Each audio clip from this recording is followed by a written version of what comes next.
Bapak Ibu yang kami hormati dan kami kasihi, mari kita sambut kehadiran Gubernur Nusa Tenggara Timur di Desa Bolong, Kecamatan Kupang Barat, Kabupaten Kupang, dengan natoni atau sapaan adat oleh para tokoh masyarakat dari Desa Bolong. Kami silakan. Mutiudu, siap amang silaga mataga, role, diditun daratun, itu talapa silaga hialo, mulai mamuding deng, in namnau kuat tapa kita gua, naguang mo, tapa kita lagi di pukul banan elia, tiada, oke tanman, oke sinuan, lelau dia loko, lelau dia, jadi geloko, jadi dia, ketino sila, mata-mata, tiada. Umalia uminhani dia lehiteli Indonesia. Mereka singin tanah kami liang tombak mo kulaba. Molota amono amang biapa kudainam malehainam. Saya be kulana le utama le kubukan nita gerenam. Ana ni setan ai takelam antama le takelam on taikno. Kunun bau lo litun kairo. Lain mu kutanong bo blingin bakitebe. Au deheta tukaran pesa boblingin bobling.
Om Swastiastu, Namo Buddhaya, salam kebajikan, selamat datang dan salam sejahtera bagi kita sekalian. Yang terhormat Gubernur Nusa Tenggara Timur, yang kami hormati unsur Forum Koordinasi Pimpinan Daerah Provinsi Nusa Tenggara Timur, para staf khusus gubernur, para pimpinan instansi vertikal, dan juga para pimpinan perangkat daerah lingkup pemerintah Provinsi Nusa Tenggara Timur yang kami hormati dan kami kasihi, Dewan Komisaris dan Dewan Direksi PT Kawasan Industri Bolok, yang kami hormati pula para pimpinan BUMN dan BUMD, para tokoh agama dan tokoh masyarakat, segenap insan pers, singkatnya Bapak Ibu hadirin sekalian yang kami hormati dan kami kasihi. Pertama-tama marilah kita panjatkan puji dan syukur kehadirat Tuhan yang Maha Kuasa, karena atas berkat dan karunia-Nya sehingga kita hadir dan berkumpul bersama di tempat ini untuk mengikuti acara peresmian gedung kantor PT Kawasan Industri Bolok yang dilaksanakan pada hari ini, Rabu, tanggal 22 Februari tahun 2023 di Desa Bolok, Kecamatan Kupang Barat, Kabupaten Kupang, Provinsi Nusa Tenggara Timur. Yang kami hormati dan kami kasihi, selanjutnya kita ikuti bersama laporan Direktur Utama PT Kawasan Industri Bolok kepada Bapak Gabriel Kenanbudi. Disilakan. Suatu kehormatan pagi ini saya bisa, atau siang hari ini saya bisa menyapa Bapak Ibu di sini. Sedikit kilas balik, kawasan industri Bolok ini sebenarnya sudah berada sejak tahun 1997. Namun jujur, sampai saat ini pun belum banyak yang mengetahuinya. Ini adalah tantangan bagi kami, para pengurus kawasan industri Bolok. Kami berusaha dengan apa adanya, membuat satu strategi baru, yaitu bukan saja pemerintah yang mengembangkan daerah ini, tetapi pemerintah masyarakat, dan teman-teman pelaku bisnis. Sehingga apa yang Bapak Ibu lihat hari ini menjadi momentum bertumbuhnya industri di Provinsi Nusa Tenggara Timur. Saya juga berterima kasih khusus kepada teman-teman pelaku bisnis yang sampai saat ini sudah ada di dalam kawasan industri Bolok. Teman-teman dari PLN, ada dari Dwi Sejati Beton. Bahkan hari ini kami akan menyaksikan penandatanganan kontrak kerja baru dengan dua perusahaan. Yang pertama adalah Gulf Mangan. Walaupun Gulf Mangan ini sudah berada lebih dari 5 tahun di daerah ini, tapi pada satu titik Gulf Mangan akhirnya tidak beraktivitas lagi. Dengan manajemen yang baru, kami berharap bahwa segera diadakan kegiatan sehingga bisa membawa dampak kepada masyarakat di sekitar Bolok dan juga kepada masyarakat NTT seluruhnya. Masih ada lagi satu perusahaan yang baru, yaitu PT Icomek, teman-teman dari India yang juga sudah membangun lokasi untuk bekerja. Hari ini saya mengajak Bapak Ibu sekalian sebagai saksi dalam langkah awal kegiatan tim kerja kita ini. Untuk itu saya mohon kepada Bapak Gubernur, kiranya Bapak Gubernur bisa meresmikan kantor kawasan industri Bolok ini sebagai lambang dari berkembang dan majunya pertumbuhan industri di NTT ke depan. Mungkin apa yang kami lakukan dalam 5 tahun ini belum bisa menjadi satu gambaran pertumbuhan yang sangat besar, tetapi saya yakin masyarakat yang berada di Desa Bolok sudah mulai mengetahui bahwa kawasan industri Bolok ini ada dan bersiap sedia untuk bekerja bersama masyarakat. Melalui sambutan saya ini, saya berharap kepada semua masyarakat, perangkat daerah, pelaku bisnis, marilah bersama-sama kami untuk membangun daerah ini.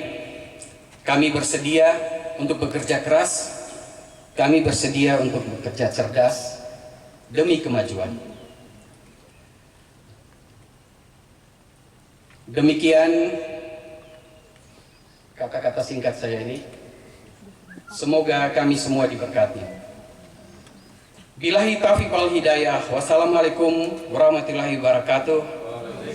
Salam, salve, Om Santi Santi Santi Om. Namo Buddhaya. Salam kebajikan. Mohon berkenan Bapak tetap berada di tempat. Dilanjutkan dengan penandatanganan kontrak kerjasama sewa lahan antara PT Gulf Mangan Group dengan PT Economic Resources Indonesia. Itu kami dan hormat kepada Bapak Raju Rajang dan Ibu Silviani Rasid. Kami silakan untuk menuju ke meja penandatanganan.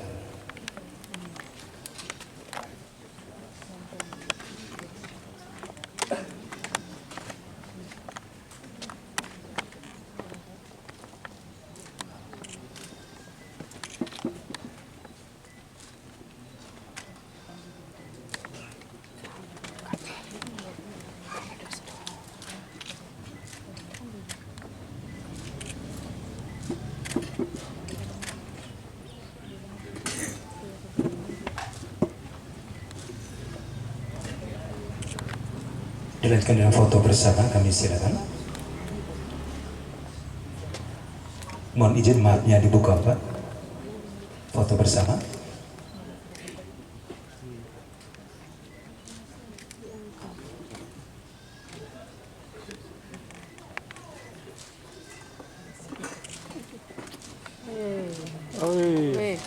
Kita berikan tepuk tangan kepada PT Gulf Malang Group dan juga PT Ecomic Resources Indonesia yang telah bekerja sama untuk penandatanganan kontrak kerjasama sewa lahan. Kami silakan kembali ke tempat duduk. Selanjutnya, marilah kita ikuti bersama sambutan Gubernur Nusa Tenggara Timur sekaligus meresmikan gedung kantor PT Kawasan Industri Bulog. Kepada Bapak disilakan. Salve, Om Swastiastu, Namo Buddhaya, salam kebajikan. Yang saya hormati Forkompimda Provinsi Nusa Tenggara Timur, hadir langsung Pak Danlam Tama, yang lain diwakili ya, Kasrem. Kita harapkan Kasrem ini bisa calon bupati TPS, kita harapkan ke depan. Ya, belum mau tapi kita rayu-rayu ya. Ada kepala perwakilan BPKP Provinsi Nusa Tenggara Timur yang mewakili Bupati Kupang, semua pejabat yang hadir.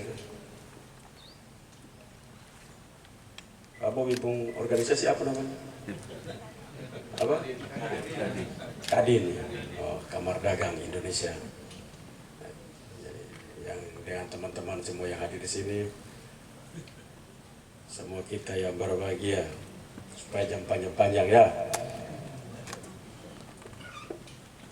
Ya, saya sebagai gubernur terima kasih karena Board of Director, Board of Komisaris Kawasan Industri Bulog sudah menyelesaikan ini. Biasanya kalau orang pendek itu kalau ngomong dan kerja biasanya cepat katanya. Katanya, jadi bukan berarti dan langkah tinggi tidak cepat. Katanya begitu. Saya untuk menguji hipotesa itu saya tempatkan yang pendek ini. Tapi ya rupanya ya agak ada benarnya juga sedikit. Kita sedang menuju pada dunia yang terus berubah, menuju kepada pertumbuhan yang modern. Dan modernisasi itu menjadi ciri khas. Apakah daerah itu maju atau tidak? Itu ciri khas. Jadi kalau pemimpin mau diuji, apakah maju atau tidak, cek dulu prosesnya itu terjadi modernisasi atau tidak. Itu tandanya. Kalau tidak terjadi modernisasi, itu tidak akan pernah maju. Ada Pak Kapolres Kabupaten Kupang. Contoh, kalau kita tanam jagung, dari dulu nenek moyang kita, walaupun profesi pertanian itu adalah profesi purba, tapi ciri khas mewujud dia modern di dalam kehidupan kita adalah proses tanam dan panennya itu harus berubah. Tapi kalau model tanamnya persis sama ke zaman dulu nenek moyang kita, maka kita hanya melanjutkan profesi purba itu dengan manusia modern tanpa ada perubahan apapun. Tanpa disadari kita sedang menjadi manusia yang berkarakter purba. Itu modelnya begitu. Jadi kalau mama Danrem, Kasrem, Kapolda, Gubernur pergi tanam jagung, lalu mulai tanam simbolis oleh Kasrem, Danrem, Kapolda, Wakapolda ataupun Kapolres, Bupati, Gubernur, lalu kayunya didorong datang, nah, kita sudah tahu. Itu tandanya bahwa kita sedang menjadi manusia purba. Jadi harusnya itu diabadikan. Contoh manusia purba zaman sekarang. Itu contoh itu. Jadi gampang untuk melihat barang purba itu gampang. Lihat sesuatu yang profesinya purba dan tidak berubah dalam prosesnya. Nah itulah purba itu. Hari ini kita di sini untuk meresmikan sebuah bangunan yang mereka namakan kantor kawasan industri. kantor itu sebuah lambang simbol pelayanan. Kantor yang saya lihat dari jauh aja, saya keren betul. Lihat dari jauh tadi saya lihat aja, waduh, hebat sekali. Pesan simbol pelayanan kepada masyarakat. Simbol pelayanan ini saya harapkan menjadi suatu motivasi untuk memberikan pemikiran modern kepada provinsi ini. Jangan nanti datang industri yang tumbuh, dia purba lagi. Industri purba, bagus juga sih. Melahirkan manusia-manusia purba. Artinya bisa juga memilih, ada dua arah. Arah yang satu masa depan, arah yang satu masa lalu. Yang satu kalau mati tidak usah dikenang, karena memang masa lalu itu. Yang satu memang masa depan, yang perlu dapat apresiasi. Nah, karena itu kita perlu pikiran-pikiran yang terus-menerus memperbarui cara berpikir kita. Cara berpikir, cara bertindak kita harus diperbaharui. Dan industri akan menjawab itu. Industri akan menjawab itu. Hari ini dunia sudah begitu maju. Maju sekali dunia hari ini. Hari ini orang hampir-hampir tidak perlu kuliah lagi. Bila dikasih tugas sebuah paper untuk mengerjakan tentang apa saja paper di dunia ini, orang hanya masuk di aplikasi, lalu dia keluar sempurna. Lebih hebat dari profesor. Coba aja dicoba. Anak-anak saya mau ditanya apapun dia langsung keluar papernya. Dalam tempo 15 menit papernya terus 15 halaman lengkap sempurna. Kita baca, wow, dia lebih hebat dari profesor. Satu aplikasi saja, orang sudah begitu pintar luar biasa. Jadi orang tidak perlu kuliah lagi sekarang. Cukup aplikasi aja, dia punya aplikasi, dia sangat pintar. Kejadian beberapa minggu lalu di Amerika, orang melakukan tes, mempergunakan aplikasi itu, semua masuk di situ, terakhir karena sempurna diperiksa lagi, oh rupanya pakai aplikasi. Dunia sudah begitu hebat. Kita baru berhitung, 1 kali 1 kali 1 kali 2, orang sudah tinggal aplikasi, tak tak tak tak keluar, print juga. Nah udah kumpul. Dunia begitu maju. Artificial intelligence begitu maju luar biasa. Kita baru mulai belajar untuk merubah tanam jagung pakai kayu menuju dorong. Baru mulai di situ. Jadi kita terlambat sekitar 1000 tahun lamanya.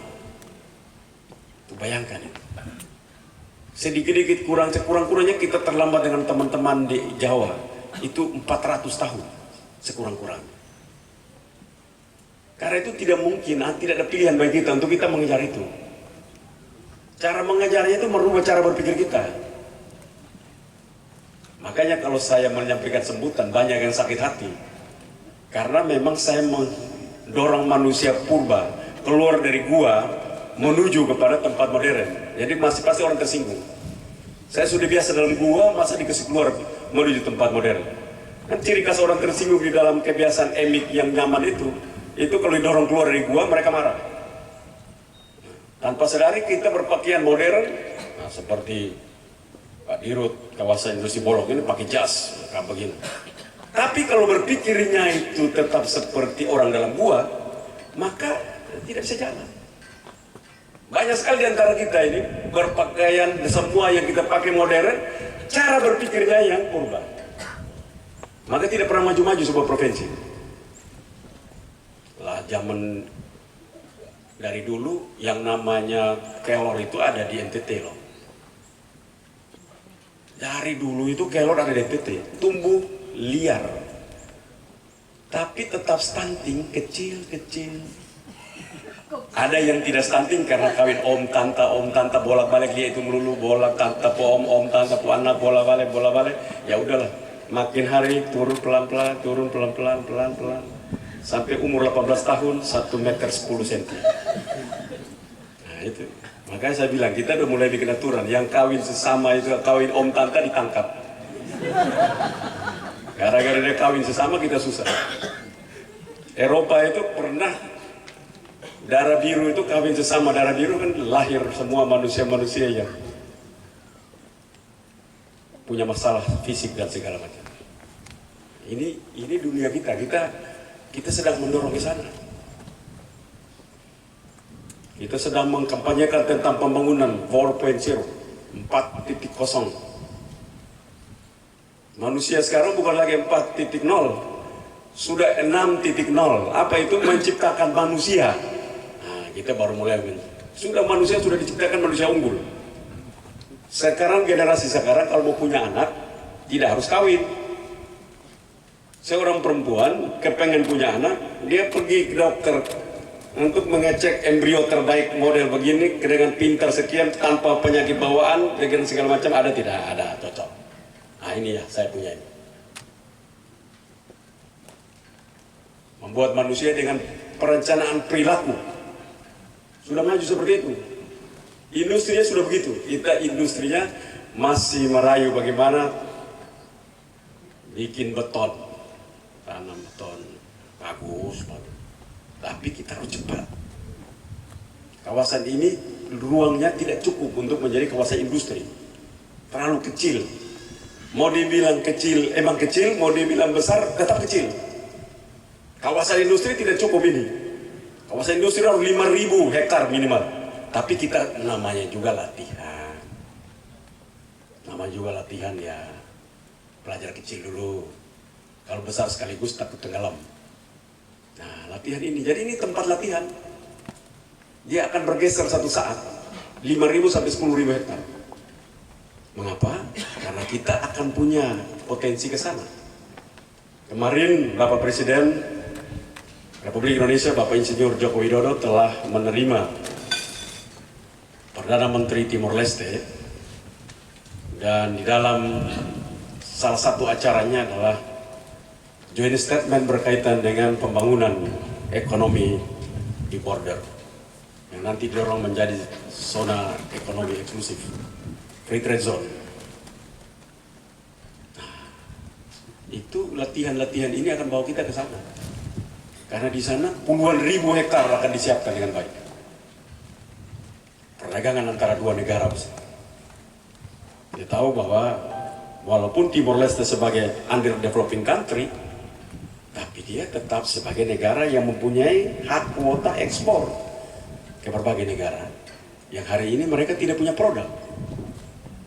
Maka desain nanti kawasan ekonomi eksklusif atau free trade zone di kawasan perbatasan itu akan memberikan ruang kepada kita juga untuk masuk bekerja sama dengan Timor Leste membangun industri-industri di perbatasan sehingga kuota ekspor yang dimiliki oleh Timor Leste dapat dipergunakan untuk mereka bisa ekspor karena mereka memiliki produk untuk mereka ekspor. Kalau itu dilakukan dengan baik, sedikit-dikitnya kita butuh sekitar 30 sampai 40 pabrik besar di situ. Kita omong gampang saja. Di Pulau Jawa itu salah satu produk yang sampai sekarang masih numpuk karena masalah kuota adalah sarang burung walet. Sarang burung walet sampai sekarang masih numpuk begitu banyak karena kena kuota. Kalau kita punya industri di perbatasan sarang burung walet, maka sarang burung walet dari Jawa akan harus ke situ. Dan masih banyak lagi. Hitungan saya di 2035 itu kawasan itu punya transaksi sekitar 20 sampai 30 triliun per tahun. Hitungan saya. Jadi bagaimana hebatnya di situ. Jadi kawasan ini latihan untuk bagaimana kita ikut berperan serta nanti. Anak-anak muda, Pak Bobi dan teman-teman, ini menjadi pionir-pionir pembangunan industri kita ke depan. Anak-anak muda ini terlibat, makin banyak terlibat, makin bagus. Dari Bank NTT terlibat, semua terlibat. Anak-anak muda kita terlibat. Kalian yang tua-tua semua terlibat, saya Kasrem terlibat, ini tunggu mati aja. Ini 10 tahun lagi sudah tidak ada lagi. Ini berarti pembangunan 10 tahun. Tapi kalian anak-anak muda terlibat, kita meyakini bahwa ini terjadi sustain. Perencanaan yang berkembang, berkelanjutan, yang kita yakini akan dilanjutkan itu. Karena itu memang setiap pembangunan itu nomor satu sambil lihat orang pintar yang tua-tua, tapi penerusnya yang muda-muda harus ada. Tapi kalau yang tua semua hadir di situ, baru yang muda tidak ada. Ini pembangunan masa lampau. Karena masa depan tidak ada lagi. Orang tinggal 10 tahun, mana masa depan. Pak Kasrem umurnya sekarang sekitar berapa? 48, 49. 20 tahun lagi sudah tidak ada lagi. 20 tahun. Saya 10 tahun lagi sudah tidak ada lagi. Jadi dia menang saya 10 tahun.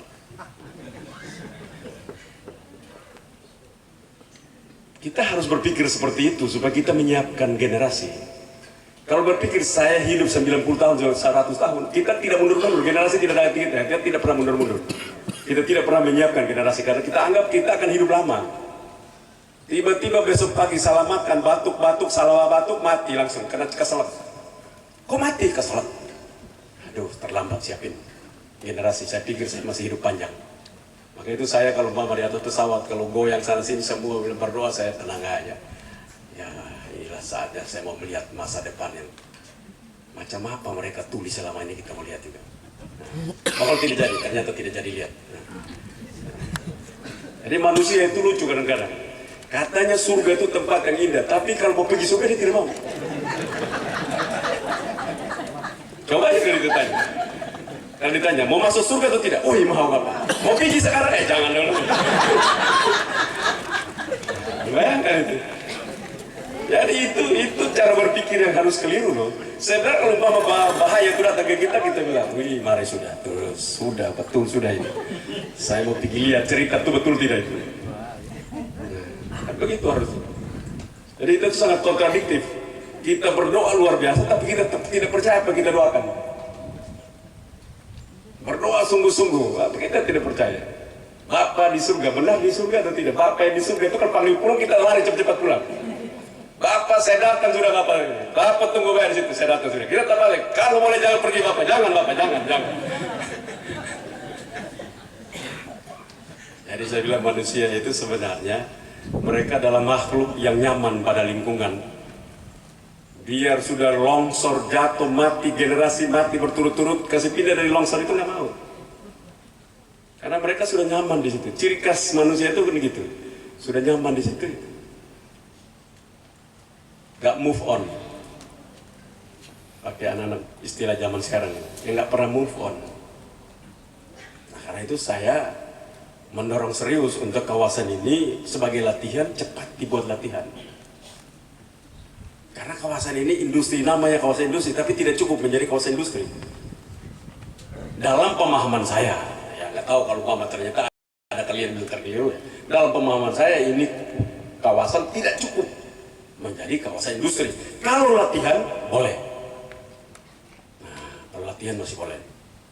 Jadi bangunan ini sebagai bangunan untuk melatih kita menjadi manusia industri.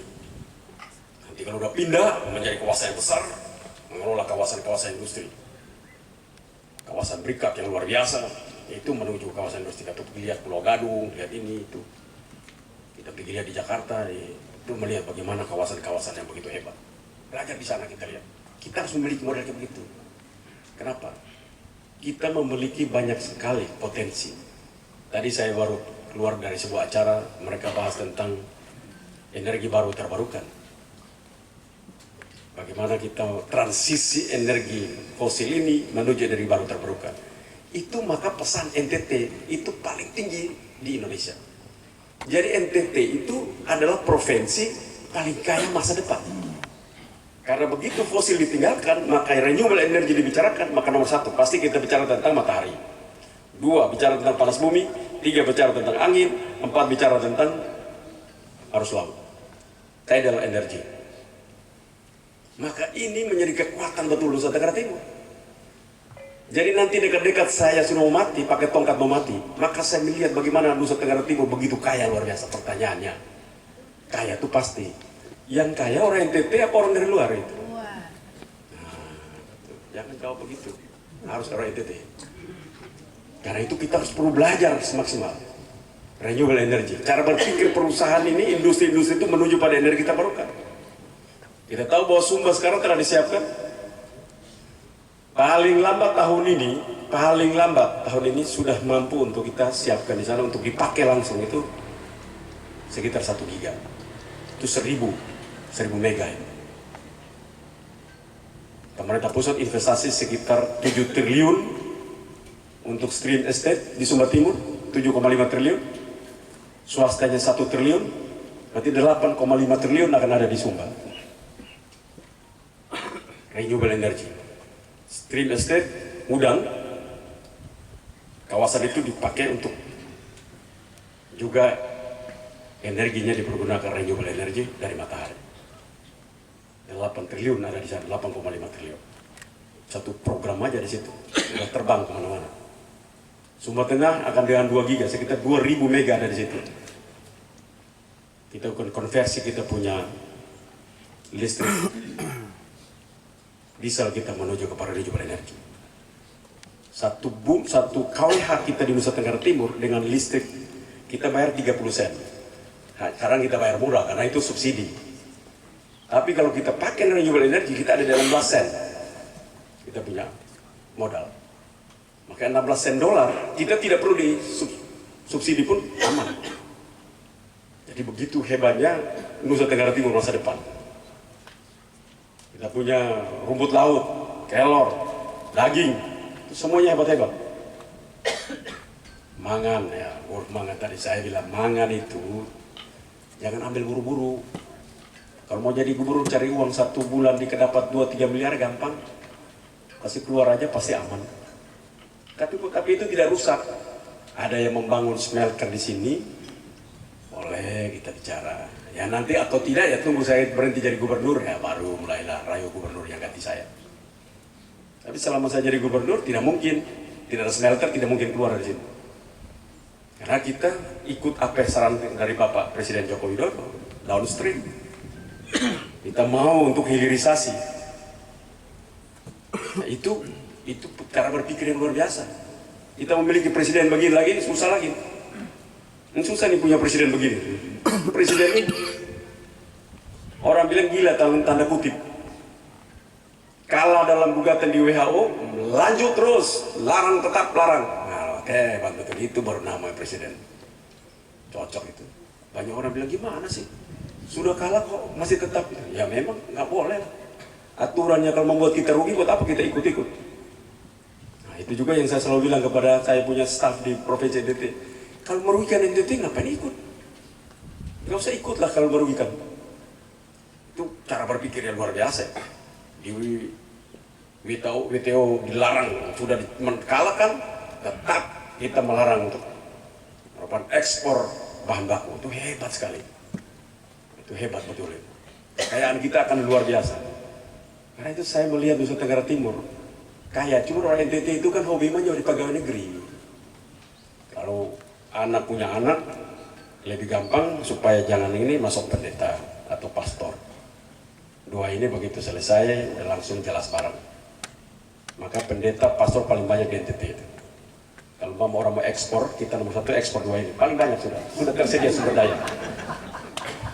Iya bawa pendeta belego ada di situ. Karena ini paling gampang. Pendeta pastor.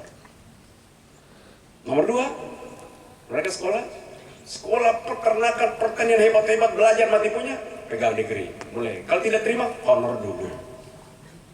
Honor, ketuaan. Sudah lewat usianya untuk menjadi pegawai negeri. Tetap honor di situ karena sudah lewat ya. Bayangkan, ini membuang-buang usia dia. Kalau dia menuju pada pekerjaan sumber daya yang ada, dia udah kaya raya. Maka setiap kali ada yang mengajukan pensiun dini, waduh saya selalu kasih tanda tangan yang terbaik. Biasanya tanda tangan buruk. Saya kalau tanda tangan 5 tanda tangan semuanya berbeda kalau saya tanda tangan. Tapi kalau yang biasa begitu saya jaga pelan-pelan supaya tanda tangan itu benar. Karena saya tahu ini orang hebat, memilih keluar dari pegawai negeri sipil untuk membangun dengan pikiran-pikiran yang begitu luar biasa. Nah ini tantangan kita loh. Jadi Pak Direktur dan Pak Komisaris semua, ini tantangan. Jadi Bapak jangan dirikan gedung begini, harus undang seluruh pengusaha muda datang di kawasan ini untuk bicara. Harus mampu pergi di Jakarta untuk bicara dengan industri-industri di Jakarta. Jangan duduk di sini tunggu berkeratan. Bapak bukan tempat yang menarik untuk orang datang lihat Bapak. Dari segala aspek, dari bentuk fisik orang juga tidak tertarik.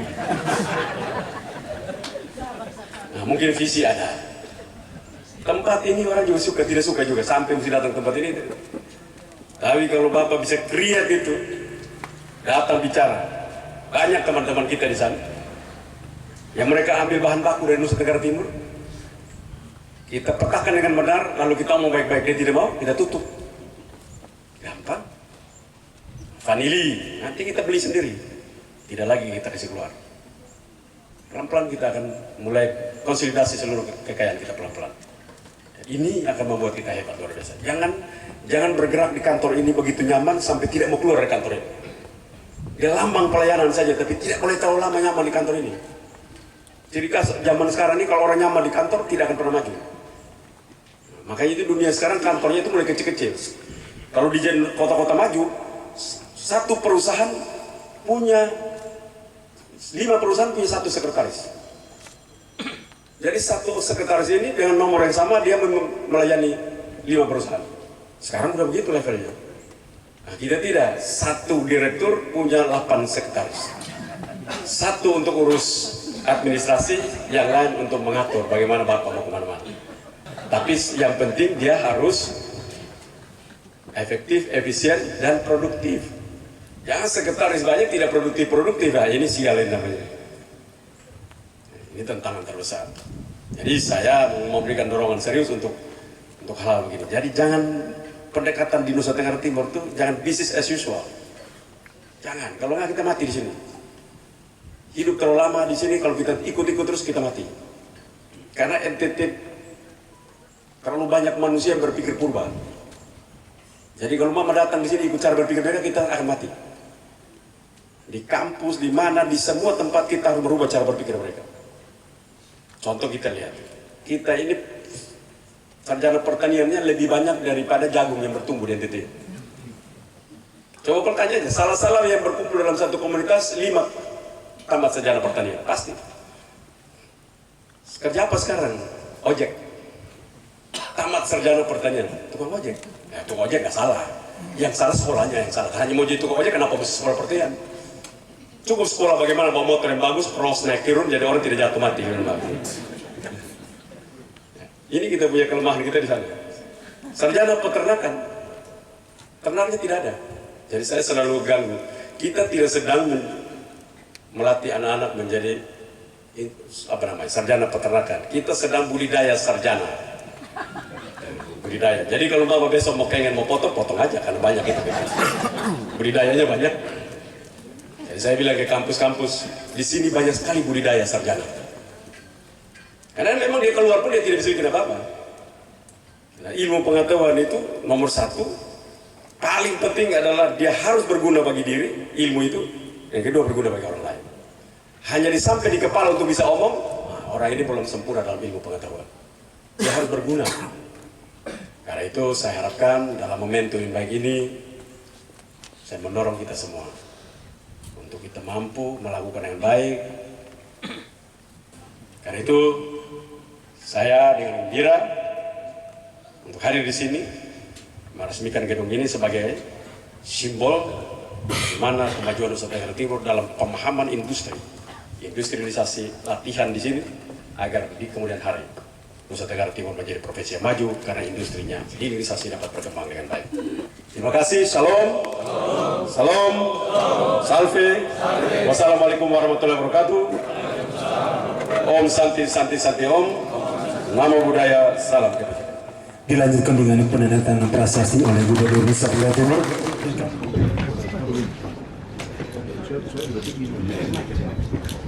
Baik, atas nama pemerintah Provinsi Nusa Tenggara Timur, saya menandatangani prasasti ini atas penyertaan Tuhan Yang Maha Kuasa dan disaksikan oleh kita semua.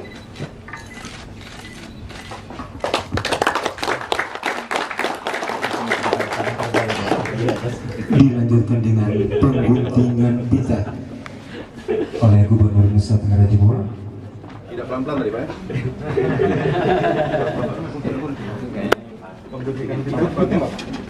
Gunting pita kasih inilah. Pada Tamal. Saya Pak. Nah, hadir betul-betul. Supaya kita bagi-bagi tugas. Dan gubernur semua. Pemutihan pita oleh Komandan Tamal 7 Kupang. Setelah pemutihan pita dilanjutkan dengan peninjauan Gubernur Kantor PT Kawasan Industri Golok oleh Gubernur Nusa Tenggara Timur dan juga Bapak Ibu undangan lainnya.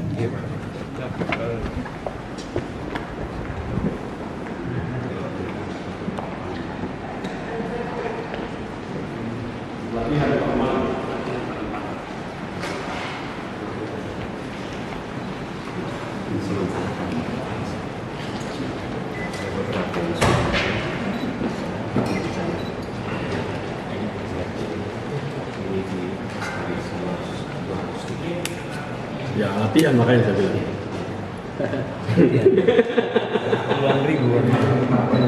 Minimal 5.000. 5.000. Iya, 5.000 hektar kita siapkan. Tapi kalau kita di TTS, kita harus siapkan infrastruktur untuk transportasinya harus cepat. Jadi harus jalannya bagus. Nggak bisa model sekarang. Yang paling baik itu di Kabupaten Kupang, daerah Baun, daerah situ, Amarasi, di Hajatul Nusantara.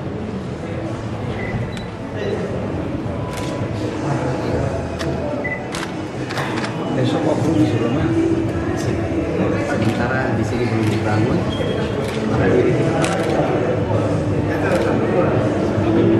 bagi. Pak Kasrem mengikuti juga. Siap, Pak Kasrem ikut. Mobil saya 3 besok.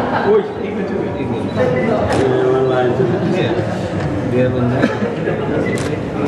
Anak-anak STM dong. Itu lebih cocok jadi bupati kalau bikin off-road. Emang. Sepertinya Loh, kita kan berjuang untuk bagaimana menyelamatkan orang Timur. Siap. Dari pemahaman yang saya tahu sebagai gubernur hari ini, yang paling terlambat itu adalah Timur. Sumba sudah mulai bergeser naik, Flores sudah terlalu jauh. Timur